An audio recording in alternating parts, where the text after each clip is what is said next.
안녕하세요. 이번 시간에는 서유럽을 하나로 묶은 크리스트교에 대해서 공부하도록 하겠습니다. 네, 선생님이 중세 서유럽의 특징을 두 가지를 꼽을 수 있다고 했는데요. 먼저 정치나 군사적인 측면에서 봉건제라는 제도가 있었고, 그리고 종교적으로 이 크리스트교가 굉장히 중요했다고 했죠. 네, 크리스트교는 중세 유럽 사람들의 정신적인 세계를 지배했다라고 할 수 있습니다. 네, 크리스트교에서 가장 높은 사람이 교황이죠. 현재에도 네, 교황이 존재를 합니다. 그러면 당시 이 중세 유럽에서는 황제와 교황 중에 누가 더 셌을까 한번 살펴보도록 하겠습니다.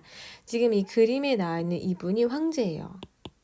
네, 이분은 신성 로마 제국의 황제, 여기 나와 있는데 하인리 4세입니다. 그리고 이쪽에 있는 이분은 교황이에요. 네, 그레고리우스 7세의 교황입니다. 그러면 이 둘 중에서 누가 더 힘이 셌냐? 이 그림을 보면 교황이 힘이 셌다는 걸 알 수 있어요. 지금 이 황제는 맨발로 있고요. 그리고 이 계절이 겨울이에요. 겨울에 지금 황제라고는 좀 찾아보기 힘든 네, 그런 복장을 하고 있죠. 네, 이 지금 황제가 네, 교황에게 사과를 하기 위해서 기다리고 있는 모습입니다. 그리고 이 교황이 있던 이 장소는 카노사라는 도시였어요. 그래서 카노사에서 이 황제가 교황한테 사과를 하기 위해서 기다리고 있다. 이런 모습이 굴욕적이다라고 해서 이 사건을 카노사의 굴욕이라고 합니다. 즉 이때 당시에는 교황의 힘이 더 셌다는 것을 알 수 있어요. 그래서 나중에는 이런 얘기가 있었는데요. 교황은 태양, 황제는 달이다라고 해서 교황이 훨씬 더 힘이 셌다는 것을 증명하는 그런 말이었습니다. 네, 이번 시간에는 교황과 황제가 왜 다투게 되었는지, 그리고 그 결과는 어떻게 되었는지, 그리고 크리스트교가 어떤 문화적인 측면에서 영향을 미쳤는지 살펴보도록 하겠습니다. 네, 크리스교의 역사를 간단히 살펴보도록 하겠습니다. 로마 제국 시대에는 이 크리스교가 공식적으로 인정이 됐어요.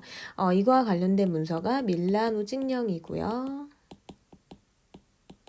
네, 이때 크리스교를 공인한 황제가 콘스탄티누스 대제였죠. 네, 크리스트교가 공식적으로 인정되죠. 그 전에는 상당히 박해를 받았다고 했죠. 네, 우상 숭배를 거부했기 때문에 황제를 숭배하지 않았고 또 군대에 가는 것을 거부해서 박해를 받다가 드디어 공식적으로 인정이 되고 나중에는 로마 제국의 국교, 네, 국가의 종교가 됩니다. 그러던 크리스트교가 이제 분열을 하게 되는데요. 우리가 지난 시간에 했죠. 이거는 성상 숭배 문제 때문에.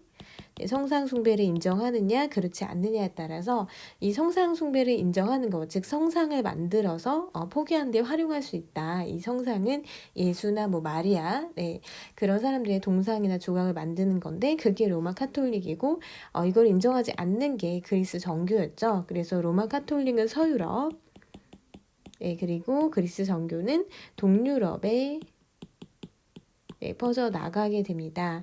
그래서 우리가 지난 시간에 비잔티움 제국의 황제가 이 성상 숭배 금지령을 내려서 로마 교황과 마찰이 있었고 결국 분열이 된다라고 했었죠. 네, 그 이후에 이 교회는 서유럽의 그 서유럽에서 세력이 점점 커지게 돼요. 네, 그러다 보니까 약간 부작용도 나타나기도 하는데, 어쨌든 교회 힘이 점점 세집니다. 그래서 교회에서는, 가장 높은 지위에 교황이 있고, 또 뭐 대주교, 주교, 이런 식으로 해서 위계가 생기게 돼요.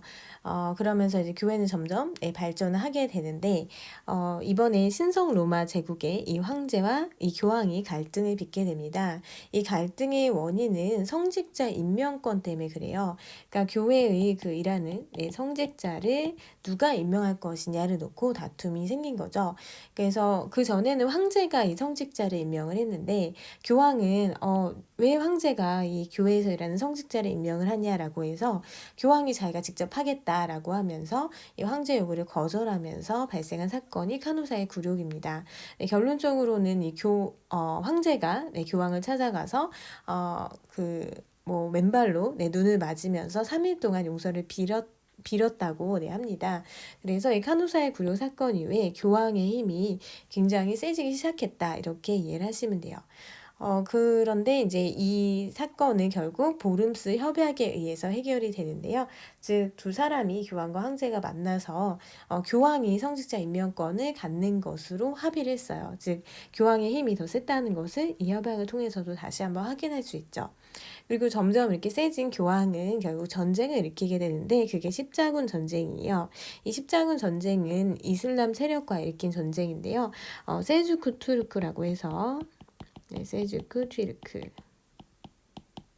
그 이슬람 세력이 그 크리스교의 어떤 근원이라고 할 수 있는 그 예루살렘 성지를 얘네가 점령을 하게 돼요. 네, 그래서 얘네를 이슬람 세력을 우리가 크리스교의 힘으로 물리치자 해서 일으킨 게 십자군 전쟁입니다. 십자군 전쟁의 결과는 실패했어요. 결론적으로. 이거는 다음 단원에서 나오는데 네, 실패를 하게 되고 그러면서 교황의 힘이 점점 낮아지게 돼요. 왜냐하면 교황이 전쟁을 일으켰는데 결국 전쟁에서 졌잖아요. 그래서 교황의 힘이 약해지고 또 이제 왕이 내 힘이 세지게 됩니다. 그래서 교황이 원래 로마에 있는데 로마에서 이 교황을 아비뇽으로 옮겨서 지내라라고 하게 돼요. 이거를 아비뇽 유수라고 부르는데요. 아비뇽은 프랑스에 있는 지역입니다. 그래서 교황을 자기 밑에 이 왕이 두려고 했었어요. 그래서 교황의 권위가 셌을 때도 있지만 어떤 십자군 전쟁 이후에 교황의 권위가 좀 낮아진다. 이런 내용을 여러분들이 머릿속에 넣어두시면 이번 시간과 다음 시간에 하는 내용이 좀 더 쉽게 이해될 수 있을 것이라고 생각합니다. 네, 그러면 로마 가톨릭 교회의 성장부터 살펴보도록 하겠습니다. 프랑크 왕국은 이 로마 가톨릭 교를 굉장히 전파를 시켰고, 네, 그래서 프랑크 왕국 때 전성기 때 왕인 카롤루스 이 대제가 로마 교황으로부터 황제의 관을 받았다라고 했죠. 그리고 신성 로마 제국이 등장을 하는데요.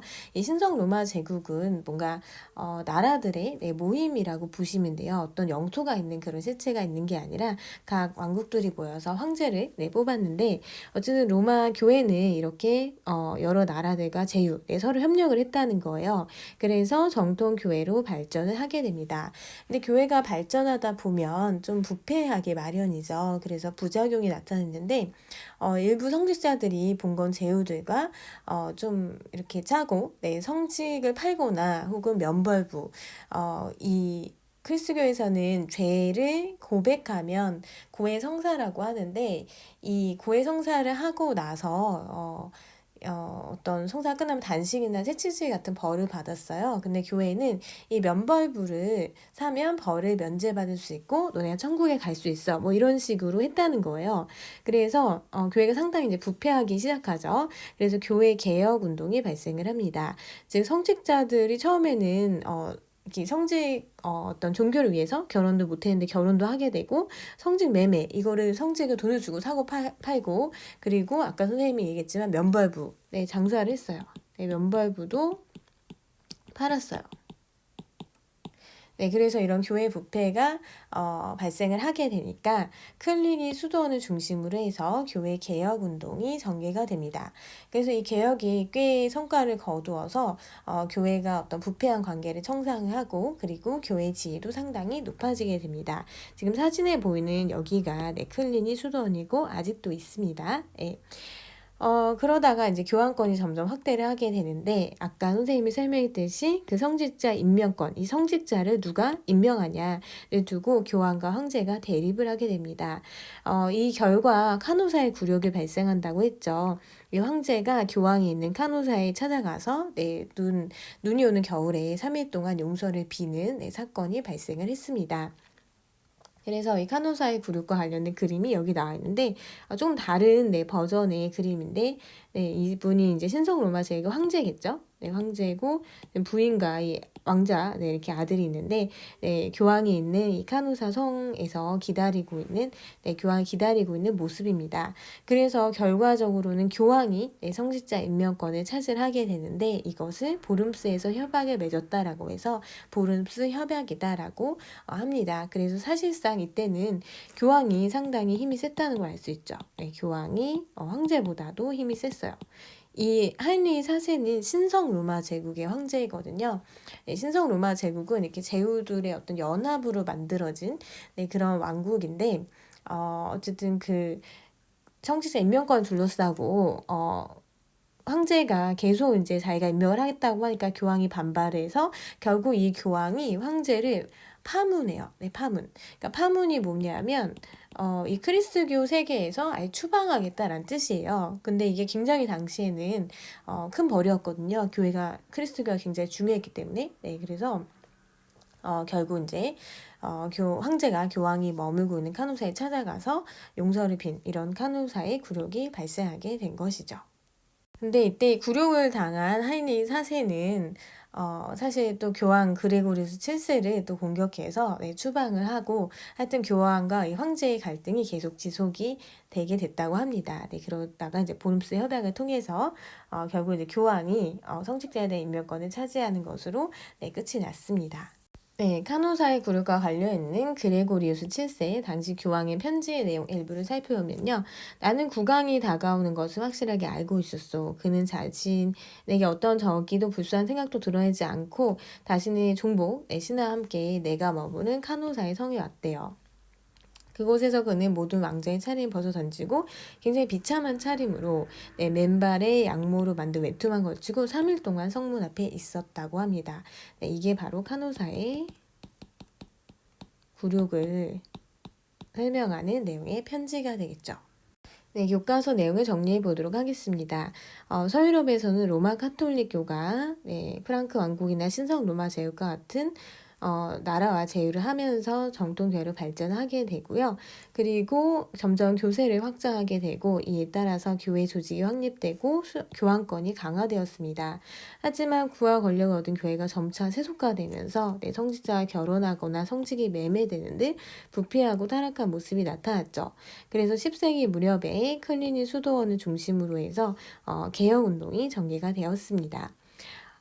교황 그레고리우스 7세는 교회 개혁을 이끌면서 세속 군주의 성직자 임명을 금지했어요. 그런데 신성 로마 제국의 황제는 교황의 조치를 무시했고요. 결과 교황이 황제를 파문, 그 크리스트교 세계에서 쫓아냈다는 거죠. 그러니까 황제는 카노사에서 교황에게 용서를 구했는데 이것을 카노사의 굴욕이라고 합니다. 결국 교황과 황제의 대립은 교황이 성직자 임명권을 차지하는 것으로 마무리되었어요. 이것을 보름스 협약이라고 하고요. 즉 이때는 교황의 힘이 굉장히 셌다는 거, 그거를 여러분들이 알아두시면 됩니다. 이 사건에서는 교황이 황제보다도 힘이 굉장히 센 존재였다는 거. 네, 다음은 크리스트교 문화에 대해서 알아보도록 하겠습니다. 크리스트교 문화는 일단 크리스트교 자체가 사람들의 일상생활과 정신세계를 지배했어요. 당시에 중세 유럽 사람들의. 그래서 당시에는 모든 게 다 이 크리스트교 중심이었다라고 생각을 하시면 됩니다. 먼저 학문은 신학이 종교를 연구하는 학문이죠. 이게 중심이 됐어요. 학문이. 그래서 당시엔 또 스콜라 철학이 유행을 하게 되는데 이건 뭐냐면 그냥 믿어라 이런 신앙을 중시하는 게 아니라 이성과의 조화를 이루는 거예요. 즉 이런 이성적인 근거를 바탕으로 해서 내 신앙을 믿어야 한다라고 해서 두 개를 동시에 조화를 추구하는 것을 스콜라 철학이라고 합니다. 그래서 이 스콜라 철학의 어떤 대표적인 사람이 토마스 아퀴나스라는 사람이 있는데 그 사람의 저서 신학대전이라는 저서에 보면은 크리스트교 교리를 굉장히 좀 철학적으로 설명을 했어요. 철학적으로 교리를 설명하는 모습이 보입니다. 그래서 여기 사진에 보면은 이게 뭔가 신앙인데 책을 들고 있죠. 뭔가 이런 책을 통해서 철학적으로 신앙을 설명할 수 있다라고 본 거고요. 건축은 고딩 양식이 유행을 하게 됩니다. 고딩 양식은 교회를 짓는데 뾰족한 첨탑 그리고 스테인드 글라스는 그 색 유리죠. 그래서 그런 식으로 이제 교회를 구성을 했는데요. 이렇게 여기 보면은 이게 대표적인 고딩 양식이에요. 이렇게 뾰족한 첨탑이 이렇게 있고 그다음에 여기 창문에는 스테인드 글라스로 꾸며져 있어요. 그래서 이렇게 햇빛이 딱 들어오면 그 빛이 반사돼서 굉장히 멋있는 그런 내부의 모습을 볼 수 있습니다. 그리고 교육도 이제 발달하게 되는데 신학을 연구하다 보니까 교회와 수도원을 중심으로 해서 대학이 설립이 되게 됩니다. 그래서 이때 만들어진 대학이 이탈리아의 볼로냐 대학이라든지 프랑스 파리 대학 아직도 다 있다고 합니다. 그런 대학들이 들어서게 돼요. 그리고 이제 문학에서는 기사도 문학이 발달하게 되는데 아서왕 이야기를 비롯해서 룰랑의 노래와 같은 어떤 기사의 영웅담을 다룬 그런 작품들이 등장을 하게 됩니다. 그리고 고딕 양식에서 이 뾰족한 탑은 천국에 올라가려는 모습을 소망한 것이라고 하고요. 네, 스테인드 글라스 같은 경우에는 이게 신의 은총을 담은 빛이 성당 내부로 들어오게 할 수 있는 취지에서 만들어진 건데, 뭐 독일의 쾰른 성당이라든지 아니면 프랑스의 샤르트르 성당이 대표적이에요. 지금 여기 사진에 보이는 거는 프랑스에 있는 샤르트르 성당의 모습입니다. 예, 당시 교회가 사람들을 어떻게 정신적으로 지배를 했는지 글을 통해서 살펴보도록 하겠습니다. 예, 동생이 세례를 받는 날인데 동생이 되게 어렸어요. 어린 동생이 세례를 받는다니까 얘가 그걸 알까? 나도 세례를 받았지만 기억이 안 난대요. 네, 우린 서둘러 가고 매주 교회에 간대요. 근데 교황 안이 무섭다라고 표현을 했습니다. 스테인드 글라스 속의 성인들, 성경에 나온 사람들이겠죠? 내가 착하게 사는지 살펴보고 혼낼 것만 같았대요. 네, 신부님이 오셨고 신부님이 세례를 해주셨는데 성경에 나오는 이야기를 해주는데 무슨 말인지 모르겠다. 왜냐면 당시 사람들은 글을 몰랐어요. 네, 그래서 신부님이 하는 말씀을 무조건 따랐던 거죠. 그 말씀을 따를 뿐이다라고 얘기하고 있습니다. 그래서 여기 지금 교회 내부의 스테인드 글라스 이런 거예요. 교회에 나오는 성경에 나오는 그런 인물들 그리고 중요한 사건들을 이렇게 생유리로 표현을 한 거예요. 근데 실제로 이런 스테인드 글라스를 낮에 보면은 굉장히 멋있습니다. 이 빛에 반사돼서. 근데 여기 나오는 좀 아이인 것 같은데 이 아이는 무섭다고 좀 표현을 했네요. 당시에는 이 교회 없이는 태어날 수도, 죽을 수도 없다는 말이 있을 정도로 중세 유럽인들의 그런 세계를 지배했던 게 바로 크리스트교였다. 그래서 중세 유럽은 크리스트교 중심이었다. 신중심의 문화가 발달했다라고 여러분들이 이해하시면 됩니다. 네, 교과서 내용 정리해 보도록 하겠습니다. 중세 유럽에서는 이 크리스트교가 일상생활과 정신세계를 지배를 했는데요. 일단 엄격한 신분 제도를 좀 정당화하는 역할을 했어요. 그래서 성직자가 굉장히 높은 신분에 있다라는 거를 얘기를 했고요. 또 문화에도 영향을 미쳤는데 대표적인 학문 신학, 그리고 신앙과 이성의 조화를 강조한 스콜라 철학이 나타났다. 네, 그리고 이제 대학의 성립이 됐고, 여기서 이제 학문의 그런 연구가 활발하게 이루어졌겠죠. 네, 문학에서는 기사도 문학, 기사들의 영웅담을 담은 그런 문학이 발달했고요. 또 건축에서는 뾰족한 탑과 이 생유리 그림, 스테인드 글라스를 사용한 고딕 양식이 유행했습니다.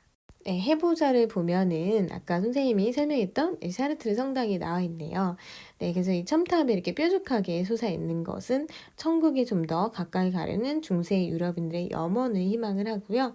그리고 생유리 그림, 스테인드 글라스는 성모 마리아 같은 성인이나 최의 심판 같은 그런 내용, 성경의 내용을 그림으로 장식을 했습니다. 그러면 이 고딕 양식의 특징, 이거 두 가지로 얘기할 수 있겠죠? 고딕 양식은 일단 뾰족한 첨탑이 특징이고요.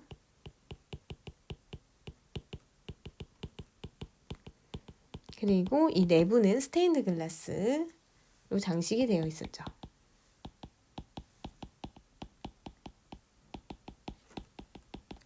네, 그 다음에 이 성경의 내용을 왜 생유리 그림이나 조각으로 표현을 했을까요? 당시에는 글을 모르는 사람들이 많았어요. 그래서 그림으로 표현해서 이런 내용을 이해시키고자 했다는 거죠.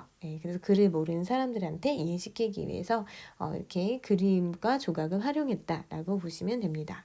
네, 지금까지 배운 내용을 정리해 보도록 하겠습니다. 서유럽에서는 로마, 카톨릭, 교회가 프랑크 왕국, 신성 로마 제국 등과 제휴하여 정통교회로 발전하였습니다. 이에 따라 교회 조직이 확립이 되고 교황권이 강화되었죠.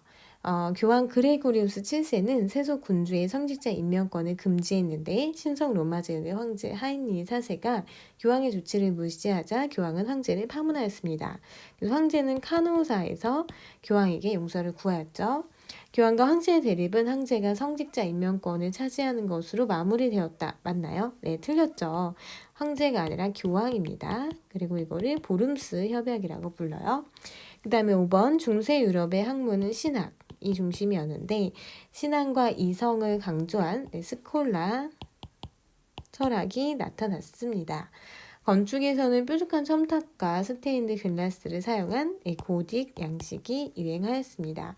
네, 우리는 이렇게 해서 크리스트교에 대해서 한번 정리해 보았는데요. 네, 다음 시간에는 크리스트교와 관련된 전쟁, 네, 십자군 전쟁에 대해서 알아보도록 하겠습니다. 네, 수고하셨습니다.